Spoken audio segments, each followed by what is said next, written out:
Ulang lagi guys. Oke. Gua hide dulu.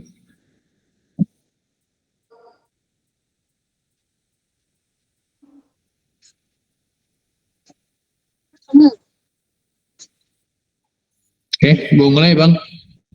Disemutin. Boleh.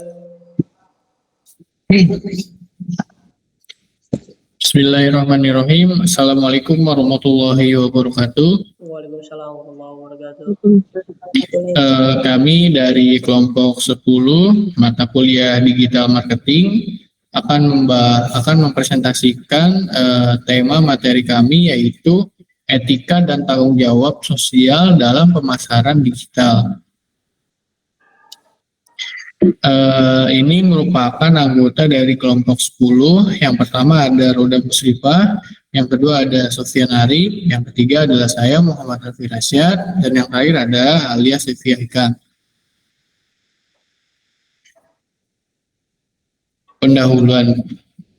Di era digital membuka peluang pemasaran yang luas dan personal kepada konsumen di seluruh dunia. Namun, seiring dengan perkembangan teknologi, risiko terhadap privasi dan keamanan data konsumen juga semakin meningkat. Etika dalam pemasaran digital bukan hanya sekedar nilai moral, tetapi fondasi penting bagi kesuksesan bisnis jangka panjang. Pembangunan kepercayaan konsumen memerlukan praktik pemasaran yang bertanggung jawab, transparan, dan berkelanjutan. Berikut adalah prinsip etika dalam pemasaran digital. Yang pertama itu transportasi, yaitu terbuka dan jujur dalam segala hal terkait produk. Yang kedua adalah kejujuran, yaitu menghindari informasi yang menyesatkan. Yang ketiga adalah privasi, yaitu menghormati dan melindungi data konsumen pribadi. Dan yang terakhir adalah keadilan, dalam memperlakukan semua pihak menciptakan ekosistem bisnis yang sehat.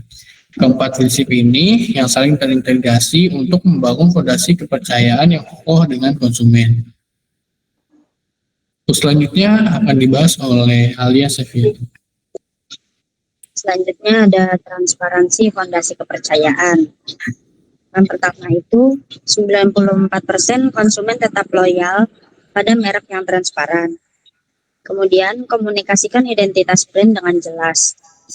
Yang ketiga itu ada ungkapkan sponsorship dan kolaborasi dengan tegas. Hindari biaya tersembunyi dan syarat-syarat rumit dalam transaksi. Konsumen menghargai kesederhanaan dan kejujuran dalam setiap interaksi bisnis yang mencerminkan komitmen perusahaan terhadap integritas.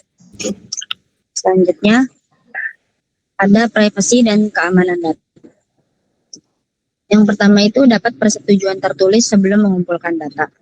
Kemudian, jangan mengumpulkan data yang tidak perlu. Lalu, lindungi data dari ancaman cyber dan juga penyalahgunaan.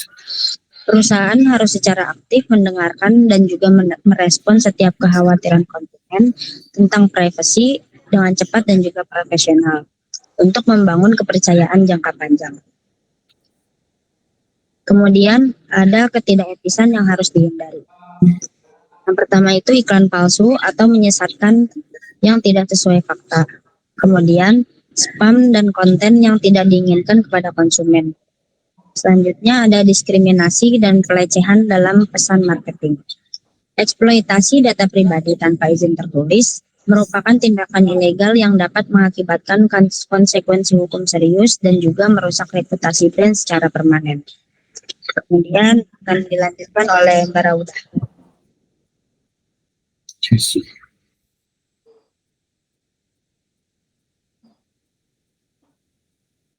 Izin, suaranya nggak ada. Ke-mute itu. Selanjutnya, tanggung jawab sosial perusahaan atau CSR. Tanggung jawab sosial perusahaan adalah komitmen perusahaan untuk mempertanggungjawabkan dampak dari aktivitas bisnis mereka terhadap masyarakat dan lingkungan. Ini bukan sekedar obligasi hukum, tetapi filosofi bisnis yang mengintegrasikan nilai-nilai etika ke dalam setiap aspek operasional. CSR mencakup komitmen terhadap keberlanjutan lingkungan seperti penggunaan energi terbarukan dan pengelolaan limbah yang efisien.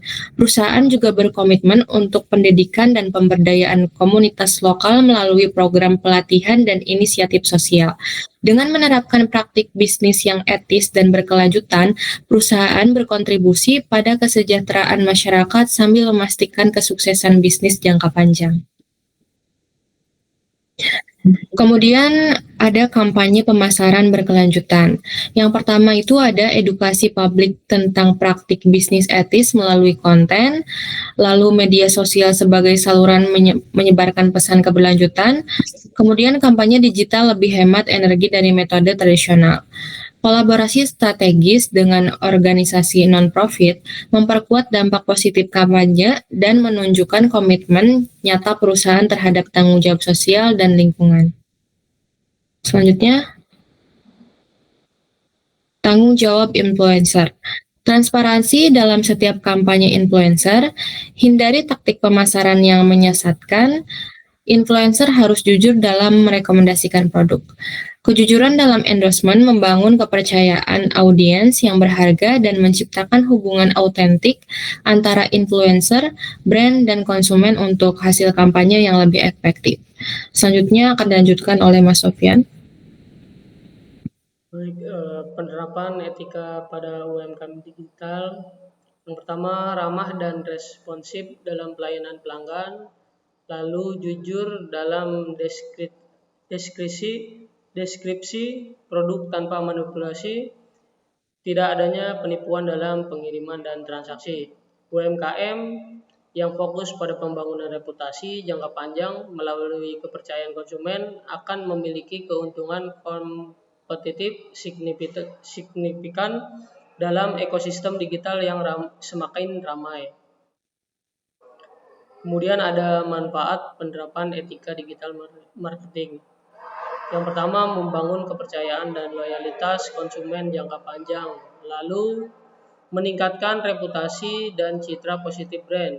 Kemudian ada keunggulan kompetitif di pasar digital yang ramai. Kesuksesan bisnis yang berkelanjutan dan stabil tercipta dari fondasi kuat kepercayaan konsumen dan dukungan komunitas yang dibangun melalui praktik etis yang konsisten.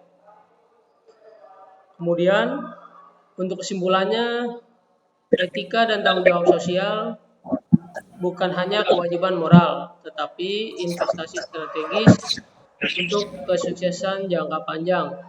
Transparansi, kejujuran, dan kepedulian sosial akan membangun fondasi bisnis digital yang kuat. Terima kasih. Baik, mungkin itu saja yang kami sampaikan dari kelompok 10. Kurang lebihnya mohon maaf. Saya akhiri. Wassalamualaikum warahmatullahi wabarakatuh. Waalaikumsalam warahmatullahi wabarakatuh.